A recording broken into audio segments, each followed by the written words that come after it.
Hey there, paisanos! It's the Super Mario Galaxy movie super spoiler cast with Super Game Informer.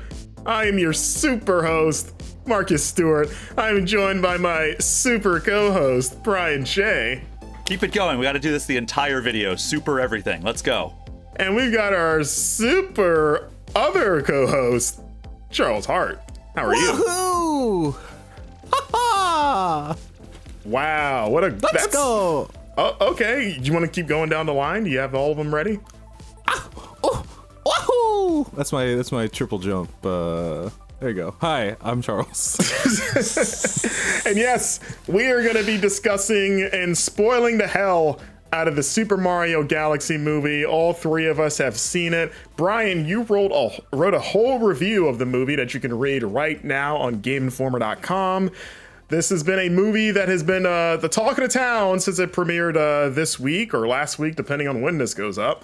And yeah, a lot of thoughts floating around about this movie. A lot of mixed feelings, a lot of dare I say even anger from some people, depending on what review you're watching or reading. Before we get into the nitty gritty, I'm just gonna go around and I want just a flat, Roger Ebert style, just flat thumbs up, thumbs down from each of you, just to kind of preface your thoughts about the movie going into this, or coming out of this, I should say. Is it a binary thumbs up or thumbs down? I think it should be, wasn't it because Siskel and Ebert, or Ebert and Roper, would always each have one thumb that they could give up? I think we should be able to do 2 thumbs up, 1 thumb up, 1 thumb down, 2 thumbs down. Like a 4-point scale here. Okay, that sounds like a children's book, but okay, we can do that. So what is it? I know 2 thumbs up is you have 2 thumbs with which to navigate this. 2 thumbs is the worst thing ever. Yes. Those are the four. Okay, four but levels. if you do one of each, is don't combine them. No, that cancels everything out, and then we have to restart the entire video. Okay, well, Brian, I'm going to start with you since you wrote the review. Give me your thumbs up, thumbs down, just overall feelings on this movie right now. I will give 1 thumb up for the Super Mario Galaxy movie. Okay. Charles. I will give, if this is the 4-point system as we're doing, I'm gonna do 1 thumb down. Is how I came out of it. Okay. I am also gonna do 1 thumb down. Okay. And honestly, understandable. I mean, I'll preface mine with I gave the movie, I almost said the game. I gave the movie an 8.5 on the review, which, does stand out from a lot of more critical reviews, but I understand why people would have that the criticisms that were levied. And in the review, I do point out that the narrative of Super Mario Galaxy is basically paper thin. This is a tour from one scene to the next. It is not a cohesive narrative. It is not any kind of profound statement on any part of anything in any way. But this is a 1 thumbs up review. The way I couched it though in my conclusion is at a certain point I had to ask myself what do I really want and what do I really expect from a family-friendly Mario animated movie? And at the end of the day, I was just you know what? I had a fun time with it, and I got a lot of things that I was excited to see on the big screen. And with that, I came away, overall positive, even though I will acknowledge it's not a good movie. Yeah, I had a similar approach with the first movie, because the first movie was a wild card. No idea what they were going to do with this license, how just where it was going to go.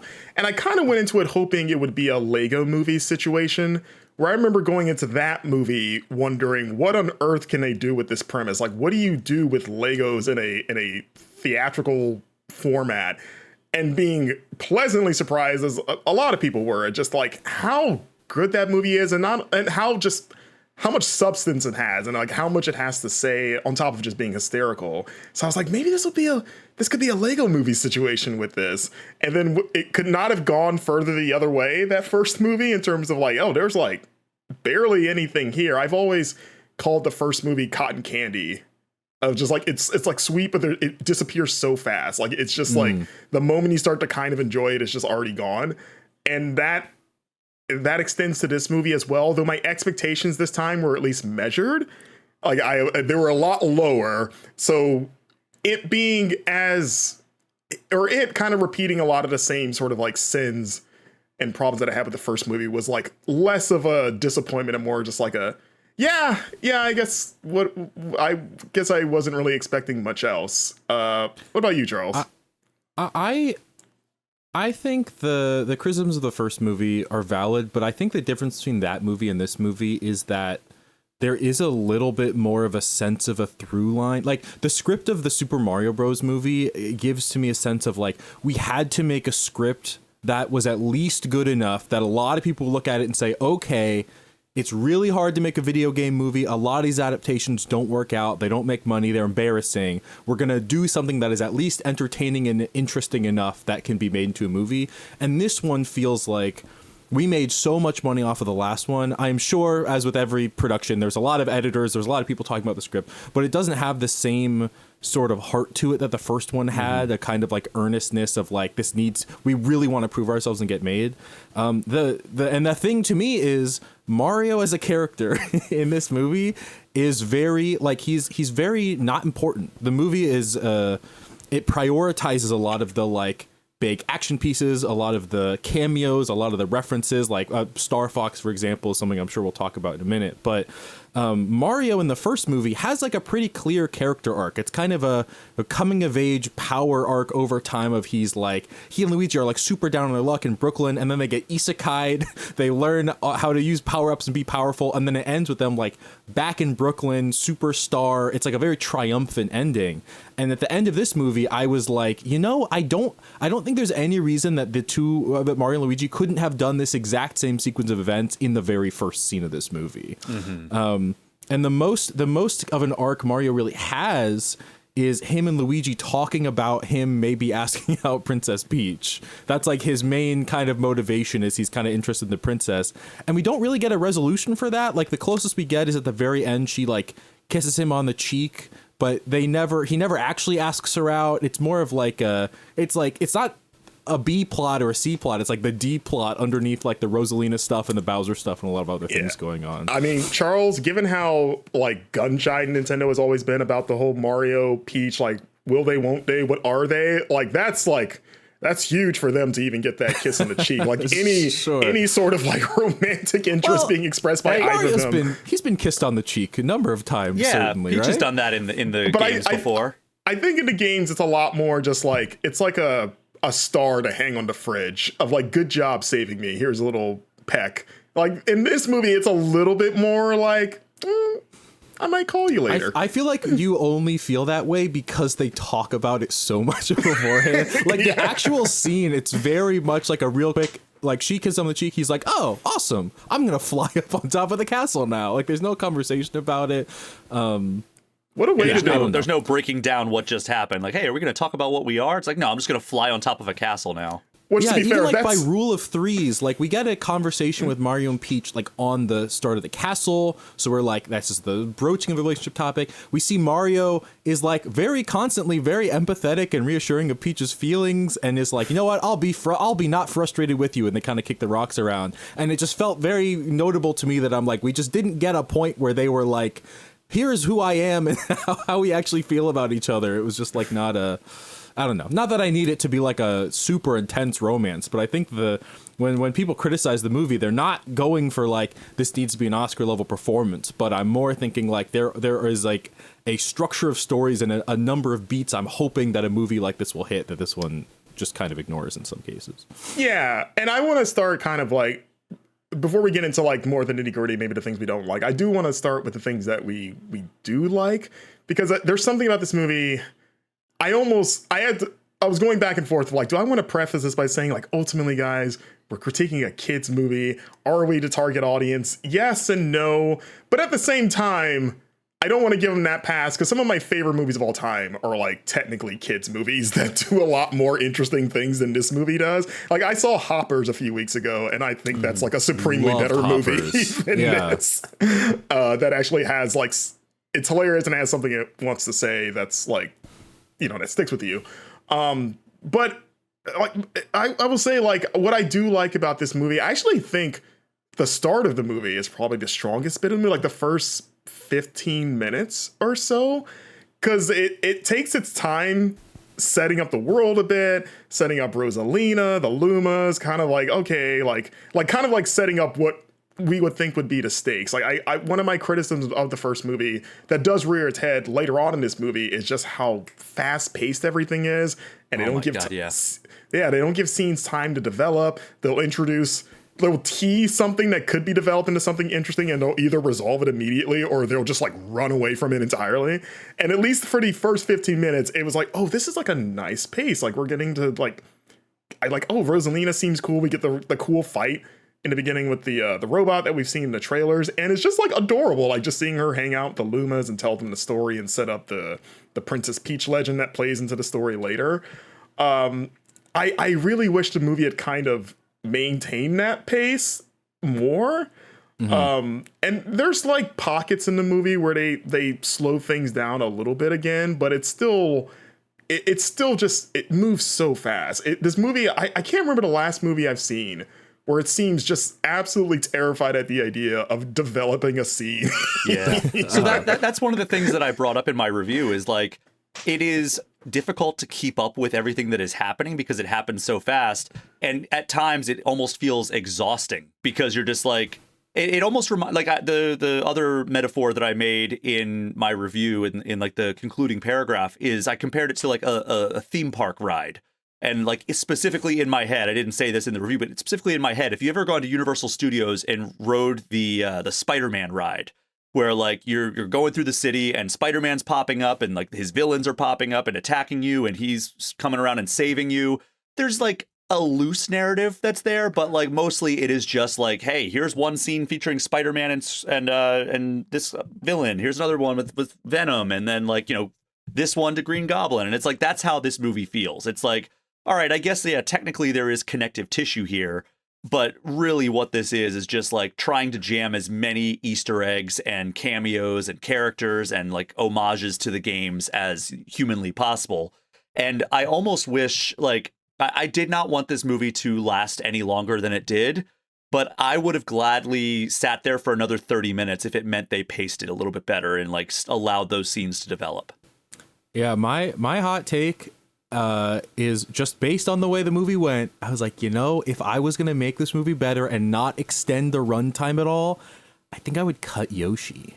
Probably, I like Donald Glover's Yoshi. I don't mind him being around, but it's like removing Yoshi gives a little bit more space for like Mario and Luigi to have a relationship. We'd cut the scene where they find him at the beginning, which doesn't really, like, Yoshi doesn't really contribute to the overall arc in a way that a lot of the other characters do. And then also we cut probably my least favorite scene, which is like the babies and the dinosaur thing, where I'm like, why are we doing this? We were fine without this Yoshi's Island reference. So two things. First of all, yes, on the babies thing, that was like completely inessential, and they probably could have saved that for like the next movie if they really wanted to do a baby Mario, baby Luigi scene. But also, yes, when Kyle Hilliard, a fellow Game Informer editor, we went to the movie together because I was able to bring a +1 to the screening that we went to. And we recorded a segment for my podcast, All Things Nintendo, and we almost wrapped up without even mentioning Yoshi. And Kyle was like, that does say a lot about like his role in this movie. And it's like, yeah, like, you know, we almost did the entire review without mentioning like one of the main selling points of the movie. But also I did want to shout out, because I know we said we were going to start on like the positive stuff before we immediately turn to negative. There's a scene where Peach and Toad go off into space, and she just basically leaves a note that says like, Mario and Luigi, watch the castle for me. And there is a montage where they go from they look at like an overworld. It looks like the Super Mario World overworld, and then they go from like level to level solving the problems. And sometimes it's like defeating an enemy. Sometimes, you know, it's like the Hammer Brothers on the bricks, like the classic like Super Mario 3 like mini boss. And then like other times it's like helping Toad who dropped his ice cream or whatever. And that scene was so fun and so like that was like the time to do like the rapid fire stuff, right? little did I know the rest of the movie was going to be almost that pace. Yeah, I mean, that scene's great, and it also plays into my other like compliment for this movie is I think all the action scenes are like really fun to watch. Like in a vacuum, anytime someone's doing just a crazy fight sequence, they could probably cool it on the slow-mo a bit, but other than that, it's like, yeah, like these fights are really well choreographed. They show off the power-ups really well. I often imagine if I was I would love to know how many parents are coming into this movie that have just no familiarity with Mario whatsoever, which kind of seems hard to believe, even just through cultural osmosis. You would see a mushroom and be like, well, I know he's going to turn big if he touches that. But even for like some of the other power-ups for like the later games, I'm just wondering, because they don't explain how power-ups work at all. They just hit a block and it's like, oh, it's Cloud Suit Mario, cool. But I'm just wondering, like, if you have no familiarity with Mario, you're just confused constantly. Like, what are they turning into? Why does he have a drill on his hat? What, they can shoot ice now? Like, what is happening here? We're not even gonna attempt. They don't even comment on it. They just do it. Yeah, I mean, that was kind of a thing in the first movie, even of like, well, like just the part where they go to the Donkey Kong world. I'm like, can you imagine having no concept of Mario, and now they're in a world with all these talking monkeys, and it's like totally normal and not that weird. Like, but this one is definitely like it paced even faster, even more of a thing. Can I? How was the theater experience for you guys? Because I saw the Super Mario Brothers movie. I saw 3 times in a week. And that's right. One time was a pre-junket screening, and then I interviewed the cast and directors and everything. And then the second time was the premiere, which was awesome because I can say I saw the Mario Brothers movie with Miyamoto. And then the third time I had a tickets with my partner, and I was like, I don't want to ditch her just because I get to see it early. So I saw it 3 times in a week, and every time though, like the experience was good, and like the crowd was laughing and like enjoying it. This time it was a screening that they set up in Minnesota. So it was like, I would say 2/3 of an empty theater. And like most of the people there were movie critics. And like there were a couple influencers, and like Ben Hansen was there and he brought his like nephew or something. And so like there were some kids in there, but like primarily it was like movie critics. There were maybe 2 times that like there was an audible chuckle in the theater. Like how was this hitting with like a general audience for you guys? So my theater applauded when the movie ended. That was my they liked it. It wasn't like packed, but it was like at least a handful of families, most of them with multiple kids, and then to my right there was like a group of like 3 to 5 20-something 30-something men that were like, they were like, oh, it's Yoshi, dude, look. Like they were very excited about the whole thing. Now this was positive, but it wasn't like, oh, thank God this is over, clap. No, it was it was like very when you land a plane. It was like exactly like that. Which also happened when I watched Project Hail Mary. Like it was weird. I don't go, like they don't clap at theaters very often where I live, and it happened for me twice in like a 2-week span. But I'm like, I don't know. I could see it for that movie. I don't want to turn this into a Project Hail Mary cast, but that's very yeah. But I mean, mine was also like, my theater wasn't like packed, but it was like mostly filled. At the time that we're recording, Charles and I saw it the day after it premiered, so it's still pretty fresh, like the Thursday. And I went with my girlfriend and her sister, and both of them are like, they care less than I do. Like they're both video game fans, but they're just not, I don't know, as critical as I am, maybe.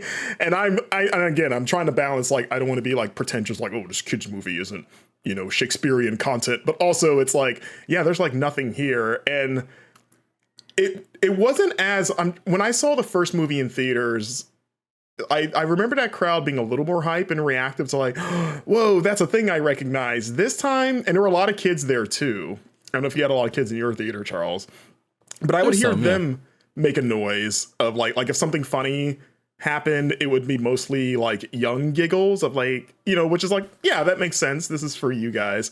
I don't think I heard a lot of like adult laughter. Like occasionally my girlfriend would chuckle at something, but it was, I feel like between us two and probably other adults, there was the silent like nudging and going, that's from Super Mario Odyssey, or that's from Sunshine. Like you do the thing where you're just like playing I Spy with every scene. Like, hey, you see that in the background? Oh man, it's cool that they snuck that in there.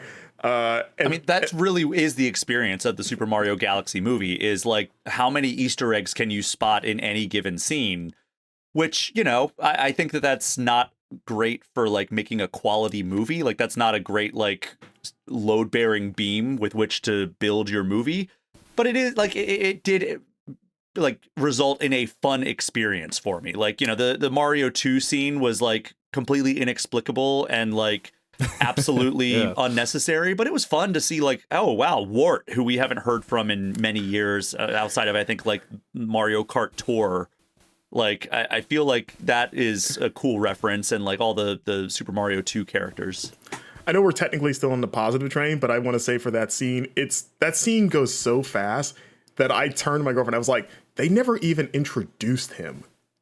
They never even said his name. Like, if you don't know Wart, you have no idea what that character's name is because they move so quickly past him. And I would say at this point in time, in 2026, more people do not know Wart than do know Wart. Yeah, I learned about Wart in the marketing for this movie. When you say Wart, the first thing I think is Luis Guzman before anything else. That's all I know is that the voice actor. Yes. Yeah, you're saying like they need to patch somehow Super Mario Brothers 2 and just replace his sprite with a Luis Guzman sprite, Honestly, like a little 8-bit sprite of him. Yeah, because like most people going to this movie are probably like, why is he constantly blowing bubbles whenever he talks? Yeah, and I didn't know. I was just like, I guess that's his thing. That's his like core mechanic in the battle. Were you guys like the Peach fight during that scene is cool, but were you guys a little disappointed that Peach, when she was fighting Birdo, she didn't jump on an egg and throw it back? Yeah, I was kind of waiting for it. Yeah, and also like do we want to just jump into like negatives now? Like, well, let me say my last not positive. that we've been super positive to this point anyway, but I will say my last, and it's probably my last like really big positive, soundtrack vastly improved over the first movie. Like nowhere near as many as much licensed music or like really cringe needle drops. Like it's so much more of just the Mario music. Especially, I was afraid, especially because I think Mario Galaxy arguably has the best soundtrack of any Mario game. Like their orchestral score is so good. And so just getting to hear like rearranged versions of that music, and even like some fun rearrangements of old, like in the I think it's the casino scene that you hear Jump Up Superstar from Odyssey, and I was like, oh, okay, that's neat. It's like, and that fits the like setting. There's the music is miles better, and it might arguably be the best thing in the movie. And I was gonna say the one needle drop I remember that I thought was done really well is when Yoshi comes into the real world, because it's a great way of exemplifying. It's like, well, this isn't the Mario soundtrack world. This is real New York City. That was the only needle drop that I appreciated in the first Mario movie. Was, you know, No Sleep Till Brooklyn, when he's running through Brooklyn. It's like, okay, that makes sense. And then suddenly you're in Donkey Kong Country listening to Take On Me, and you're like, what is this? Like, why did they do this? Yeah, I don't know if I'd call it clenched butt cheeks, but there was a part of me during the Yoshi scene that almost kind of like I seized up waiting to see like, are they gonna have Biggie's lyrics kick in here? Because that would be weird. I was like, are they gonna go all the way with this?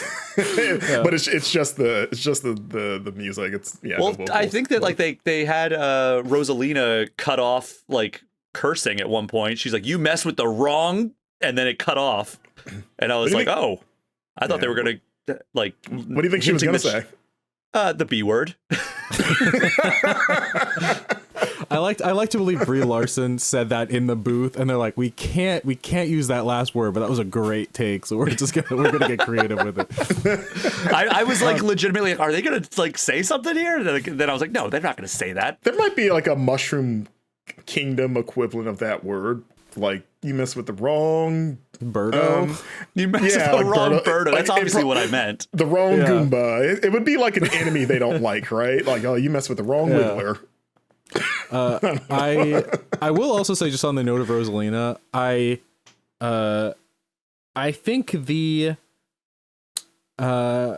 overall like arcs of characters as they function in a story is not handled well in this movie, but I do think like the base portrayal of a lot of them is fun. Like I thought Rosalina was really cool, which is like, I've always liked Rosalina. I don't know if I've ever said like, oh, she's a really cool character, but I like wizards and magic users and stuff, and I just like her like summoning her wand into her hand.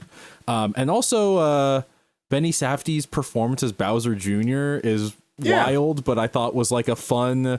It was definitely an instance where I'm like, okay, a lot of these newer actors that are coming in the Mario Galaxy movie are like committing to the characters in a way that like the original movie, it didn't feel like they were as much, especially like Chris Pratt, who's just like doing his Chris Pratt voice.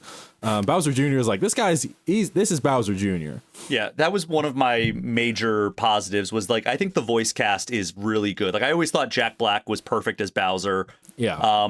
And I think Brie Larson and Benny Safdie join him as like the perfect casting for those characters. And on that similar point, I do think that Chris Pratt and Charlie Day have grown into the role a little bit better than they were in the first movie. I think they approached it with a little bit more confidence this time around. So I think overall the voice acting is better than the first movie. Yeah, is it hilarious to you guys the way it is to me that, you know, they cast Donald Glover as Yoshi. So the whole time I'm thinking like, well, is Yoshi gonna like talk? Because why would you even go out of your way to? Have you seen his interviews about the movie? I've seen like random, not with just him. I've seen him like in cast interviews. He got his agents to like reach out, and he was like, I really want to be Yoshi. And specifically made a point that he was like, when the first trailers came out, nobody guessed it was him. And he was like, good. I didn't want them to think I was Yoshi. I think he just had a really good Yoshi impression in his back pocket. And he's like, yo, I gotta be Yoshi. And then he did it. And he's like, great. Yeah, I did a good job. That's what I came here for. Like he did do a good job, but it's like, it seems he did such a good job that it seems like a wild amount of money to spend for a near identical Yoshi performance when you have like, God knows how many sound bites archived of Yoshi from the games that would have sufficed and nobody would have bat an eyelid or complained. And I was waiting for like, I thought there would be a scene where Yoshi would be talking to other Yoshi and you would hear like translated like, oh, they sound like regular people because it's in their language, and that's what we'll hear the Donald Glover voice. But no, the whole movie he's just like Yoshi, and it's like, oh, he's great, but like it almost reminds me of the South Park episode where they got George Clooney to play the dog and just bark twice or something. Yeah, I think they offered like Jerry Seinfeld to play like Turkey number 4 in a Thanksgiving episode. He's like, no, I'm not going to do that. Yeah, like, you know, it's like, I'm glad he got what he wanted. He did a great job, but it threw me for a loop of like, why? This man's won a lot of Emmys, and his lines are one word here. Yeah, it's great. No Yoshi rap. No Yoshi rap. I'm glad for that. I wouldn't have been. I don't think I could have taken a Yoshi rap, to be honest. That would have broken me. But so yeah, I guess. What are you gonna say, Brian? I was gonna say, I think we've covered the positives of this movie. Yeah, you're ready to light the hate flow now. You want to unleash your inner Bowser and stop being nice, and now you're just gonna embrace your true self. Sure, why not? Yeah, I mean, like I said, we've touched on the pacing and whatnot. Let's go to Fox because he's a big one. I think Glenn Powell's performance was great. But and also the opening sequence, like the animated like intro for him with like the rest of the Star Fox, yeah, that was incredible. Like that's also pretty high up there for me, I guess, as a positive. But by the way, my Star Fox on that opening scene part, I am convinced that is a setup for a Star Fox movie because it feels like I think it's going to be in that animation style, and that's how they do Smash Brothers eventually. Is every single universe has a different art style. Like Zelda is live action, and Star Fox is like that anime style, like the 2D animation. And then, you know, Mario is the Illumination 3D. And then like, because they even made the point of like, oh, well, Fox is going back to his universe now. Yeah, but I'm sorry, I interrupted you. He literally poochied. Yeah, but like ultimately what they use him for is it's not like most other things. It's nothing really substantial. Like he's just kind of like the most almost like shoehorned, like, well, we need a pilot, and then he just shows up and he gets a quick intro. And then the one thing they tease and they do the thing where like, oh, they're gonna set something up, and then they don't do it, is when Mario shows up, and it's like, oh, is there gonna be like a rivalry because Peach is so impressed with Star Fox, and so was Toad. Like, this guy's so cool. He's the coolest guy ever. And then Mario shows up, immediately sees this like hot Fox guy, and is like, hold on, what's going on here? And they like have a moment where they kind of glare at each other, and then Fox is like, oh my god, you're the best. And then they're just buddy, and it's all good. And I was like, man, that could have been something to latch onto there. Like, this idea, kind of playing into like what you were saying earlier, Charles, about like that's kind of the only real arc Mario has, is trying to like win Peach over. Like, so many dropped balls where it's like he could be really jealous. He could be, well, I want to say of the Fox and Mario relationship, it's like in the scene after that, once they actually take off into the sky, my maybe least favorite line in the movie is Fox does a cool barrel roll. He does a bunch of cool spins. Mario goes, woohoo! And then Fox is like, I like this guy. Like, what? Why do you like Mario? He didn't do anything. He just cheered at you being cool, and that's why you like him. It was like such a weird.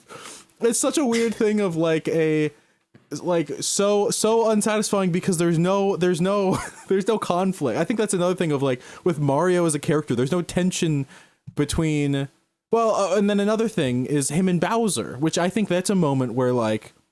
It gets kind of interesting for a minute of like, what if Mario and Bowser are friends now? Like, Bowser's trying to kind of turn over a new leaf. Like, I think that's a potentially interesting arc. I think that's it. There's the trailer for the movie, and it's a scene in the movie too, but Mario says Bowser's painting is trash. It's like, oh, Mario's like really mad at Bowser still, and Bowser seems to be making an earnest effort to get better. So there's something in there of like, maybe Mario's, he's the antagonistic one, and Bowser's really making an effort. And there's like moments in the movie where I'm like, I feel like you have an idea and it works, and then you just kind of throw it away really quick, which is why stuff like Fox is frustrating, because it's like, if we got rid of Fox, if we, like I said earlier, got rid of Yoshi, it leaves a lot more room in the movie to be like, what is a Mario Bowser relationship post the first movie look like? Can we get more into like, what does it mean to Peach to find out like where she's from, or that she's, spoiler alert, sisters with Rosalina? That's crazy. That could be like if she finds that out way earlier in the movie, I feel like that's a really impactful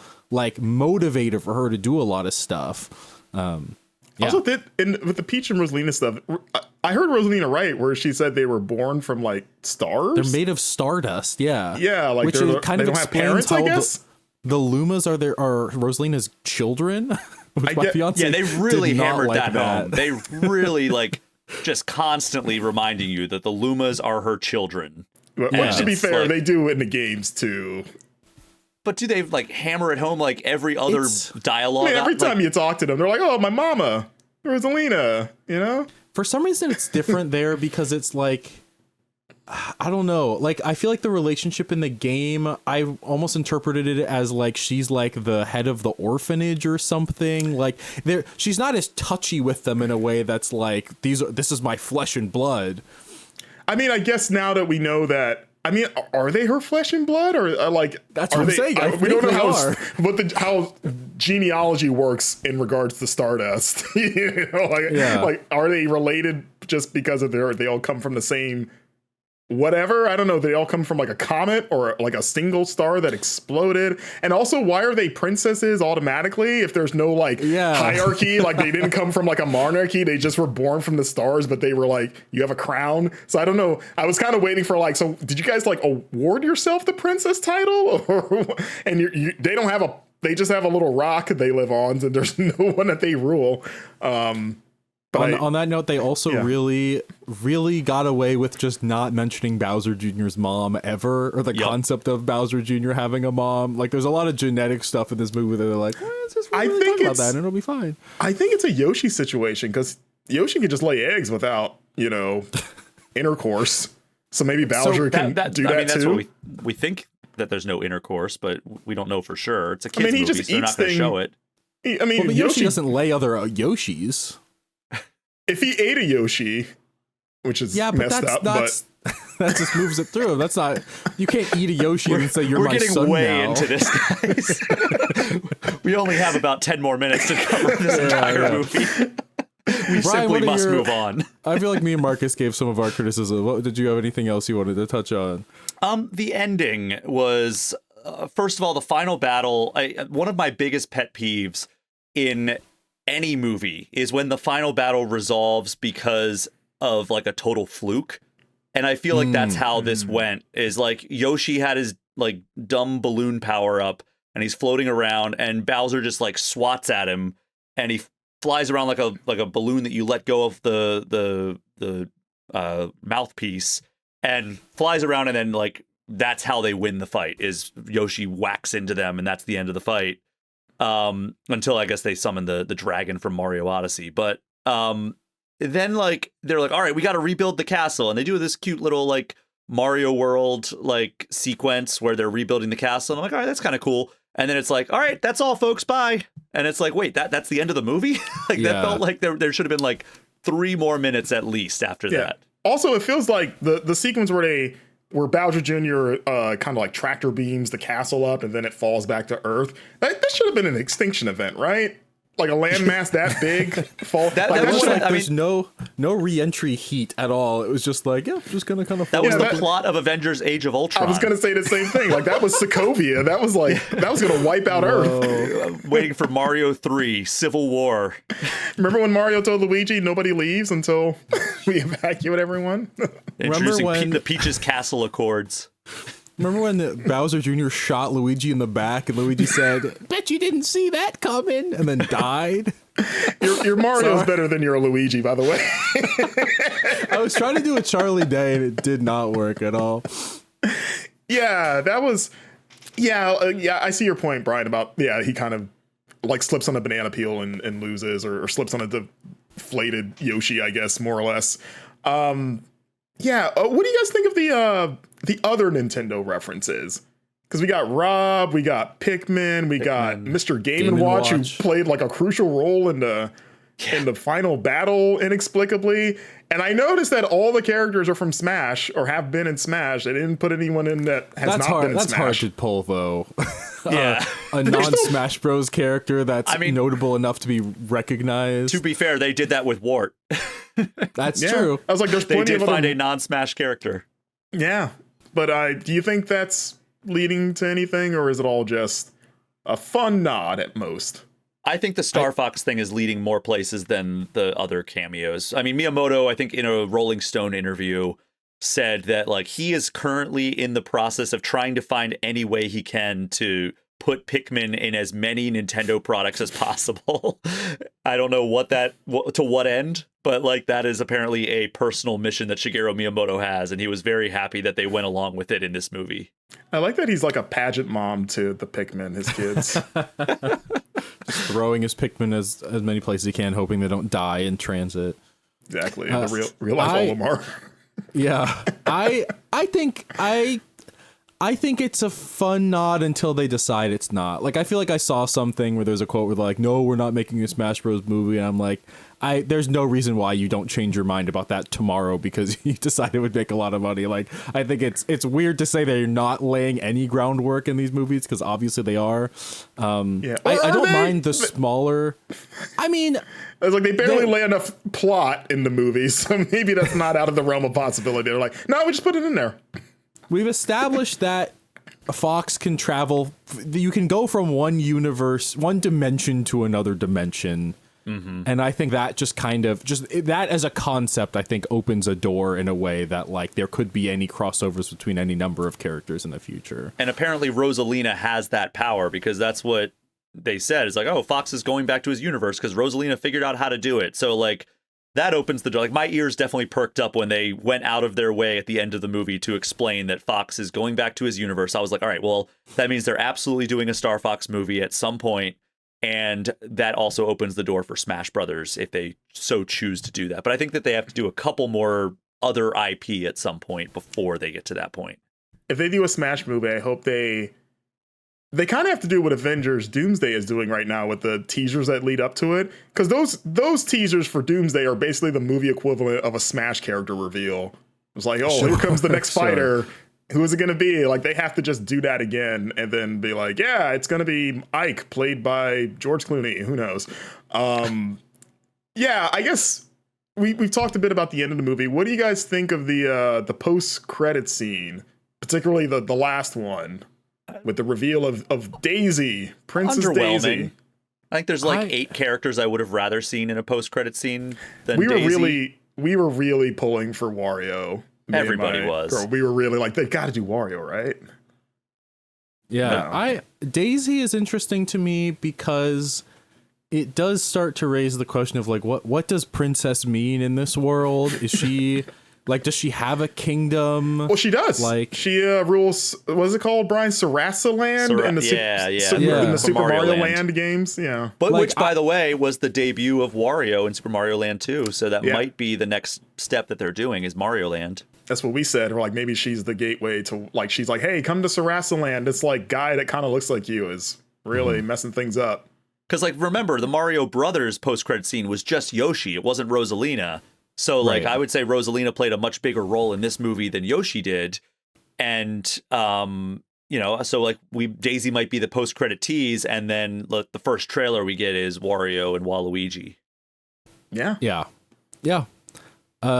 I think the other last thing I wanted to say is, I think the other thing this movie could have used was a thematic through line that I felt like was there in a lot of points, but wasn't really capitalized on, which is just like these interfamilial relationships of like Bowser and his son, a thing of like, what does it mean to be, I don't know, apart from your child for that long? Like, he's like, yeah, I wasn't a bad dad. And I kept thinking like someone would be resentful, but they weren't. Yeah. But I want to know more about the boarding school of like, what boarding school are you sending to? Like, who else goes to this school? Is it just for Koopas? Like, what's that all about? Yeah, and just like, I think there's something there, and then like, so them having been together and then separating versus like Peach and Rosalina like coming together. What does it mean to be sisters or to be looking for a sister when you thought you were alone in the world? And then the obvious parallel there between like Mario and Luigi, like these two brothers that are together all the time and they're doing these adventures and stuff. Maybe Mario, I think I kind of thought was going to happen is like, oh, Mario thinks Yoshi is really cool and starts neglecting Luigi. And now he's more focused on Yoshi than Luigi, and then Luigi gets jealous, or Luigi's mad that Mario's into Peach, and I don't know. I just feel like there's a lot of like stuff there that could have been thematic, that makes sense. It would have been relatively quote unquote easy to do, and it's interesting to me that those elements are present but not capitalized upon. It's weird too because they tease that tension with Toad because he's the only one that's like, oh, just let anyone in the group now. And then outside of maybe one other scene where Yoshi shows up and he's like, oh, this guy still. But that's about because they're separated for most of the movie, like Peach and Toad and Mario and Luigi. But even then, I was kind of laughing at like, Toad, you have always been at best the fourth wheel in this group. But I don't know. To be fair, Toad is 100% right because like they found Yoshi in this like upside down pyramid. And then all of a sudden he's like replacing Toad as like their buddy, you know, like it was a very strange and immediate thing that like Yoshi was a part of the group. I don't think they replaced Toad. I think they just added a fifth. And then in Toad's mind, he thought he was being replaced. But that like, I don't think they care enough about Toad to go like, we are replacing you specifically. Like, oh, finally we don't have to hang out with Toad anymore because we got this cool dinosaur. But yeah, I don't know. Toad's like, what? You replaced me as the third wheel? And Luigi like, you weren't even on the vehicle, buddy. You were never a part of this. Yeah, like, I'm sorry, man. Like Toad arrogance, I guess, a little bit there. Yeah, I guess to wrap up, I guess Daisy, I think our collective thoughts are just cool. Sure. Okay. Yeah, sure. I was like that was unexpected.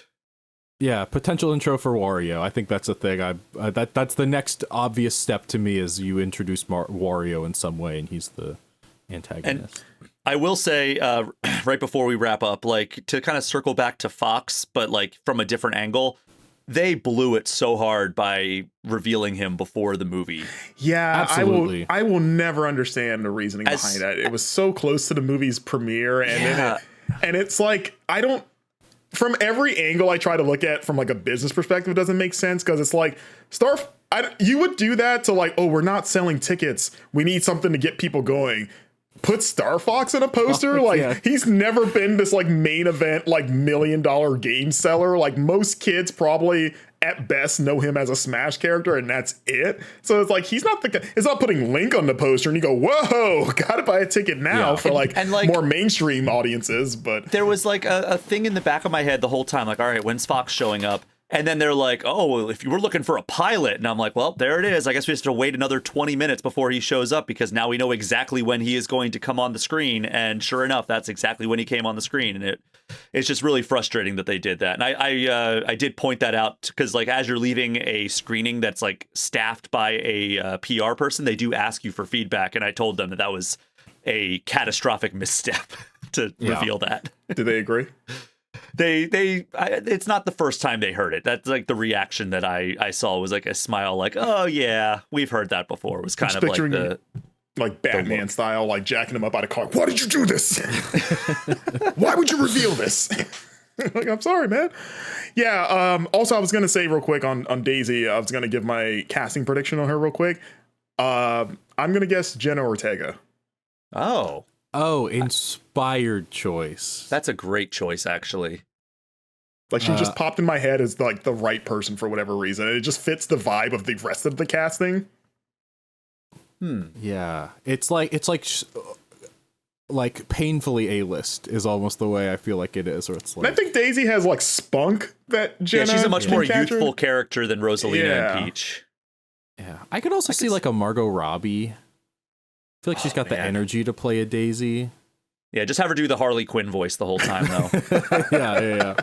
I mean, I guess we have heard Daisy emote. So I was like, have we ever said that she doesn't have a New Jersey accent? she's so intense. She's like, Daisy! Like, that's all the... like that's better than your Mario impression. When she says her own name, it's like, whoa, calm down. God, nobody else is that excited for you to be here, Daisy. Exactly. Like when she wins in Mario Party, that was the thing I remember, like, me and my brother laughing at as a kid. She's like, I'm a superstar! We're like, whoa, Daisy, oh my gosh. We're glad you're here too. What about you, Brian? Who do you got for Daisy? Oh, man, I mean, that's hard to top. I would take Jenna Ortega over Margot Robbie for that particular role. I think Margot Robbie has the chops to play Pauline if they ever get to that. Sure. Singing too, yeah. Yeah, so, I'm trying to think of, like, I just need to type, like, Hollywood actors into Google and see who comes up. Famously, who I want, list. Actually, I want Natasha Lyonne to play Daisy. I don't think it would be a very faithful character. I just think Natasha Lyonne would have the, like, kind of wild energy that Daisy's personality asks for. I mean, they now have to top Donald Glover as Yoshi, so... Yeah, that's true. Why not? Everyone, Brian, scrambling to find the, as we know, a very short list of every Hollywood actor ever. Screw it. Let's do Helena Bonham Carter. Whoa! Yeah! Why not? Oh, cursed Daisy. Or just go the exact opposite direction and do Helen Mirren. Just like not youthful, like just like one of the longest running actresses in Hollywood. She's like, I'm a young princess. Yeah, it's the role I was made for. She says. How do you do, fellow kids? Well, yeah, everyone. That's the Super Mario Galaxy movie. We gave our thumbs kind of ratings at the beginning of this, but like to echo. Wait, I have it. Okay. Io Edebiri. Wait, who's that? Sure. From The Bear. Yeah, she's in The Bear. I haven't seen The Bear. She's in everything nowadays. She's like 20-something black actress. Theater Camp, Bottoms, Opus, After the Hunt, Ella McKay. She was April O'Neil in Teenage Mutant Ninja Turtles: Mutant Mayhem. That's how you speak Marcus's language. Okay. I mean, I've seen that. Yeah. Glory Grant in Across the Spider-Verse, which I can't place that in my. Is she the computer? Maybe, I don't know. No. Can confirm, not the computer. I was gonna say, give me Sona from Conan O'Brien's show. Oh, yeah. Get Sona. I still think Jenna Ortega is my pick, though. Yeah, I'm sticking with Jenna Ortega. But yeah, Super Mario Galaxy movie. We all kind of like various shades of it's. I mean, I'm a little harsher. Like it's content. It's very pretty. Yeah. It's got some funny moments. It's the most fun I did have in this movie, admittedly, was just going, man, I recognize that. That's cool that that's in here. But everything else is so paper thin to a frustrating degree. But it's I think your theme park analogy is perfect. Like it is a theme park ride where you just get on it, you have a good time, and then it leaves no impression whatsoever. Like I walked out of this movie going, I don't know what, I got nothing out of this. I got nothing out of it except Nintendo. So yeah, I mean that's cool. The exact analogy I made with the theme park thing. Was like, you're gonna pay your money, you're gonna sit in the seat, you're going to have a fun time while it's happening, and then you're going to probably walk out of there with a smile, but then it's not going to leave like anything lasting aside from you just going, oh, that was fun. Yeah, and sometimes that's okay. Like, some people, that's what you want, or that's all you need, right? Just go in there and have a fun time, especially if you're, hanging with your kids. Yeah, and ultimately that's why I gave it the thumbs up, because, yeah, it was fun, and that's really all I need from a Mario movie. Did it for the kids. Well, thank you guys for joining us. Be sure to follow Game Informer. Go to GameInformer.com. Excuse me. .com. Check out our articles. Subscribe to the magazine. If you don't know that we put out a print magazine not each and every month, but 10 months out of the year, 10 issues a year. GameInformer.com/subscribe. Charles and I are both holding our newly revealed cover story for Soul Frame that will be available digitally very soon. I don't have my Soul Frame issue, so I'm holding up the Invincible issue. Well, the Invincible issue should be arriving in mailboxes right now and probably in bookstores imminently. But yes, best way to support us, keep us doing things like this, GameInformer.com/subscribe. I know I got the cough. Struggling. Guys. I know, I'm like struggling right now. This movie's getting me emotional, this whole, jeez. Thanks for watching, guys. Thank you, too, for joining us, or joining me. And we'll see you, in like 2-3 years when we'll do this again for Super Mario Brothers 3. Bye. Let's go.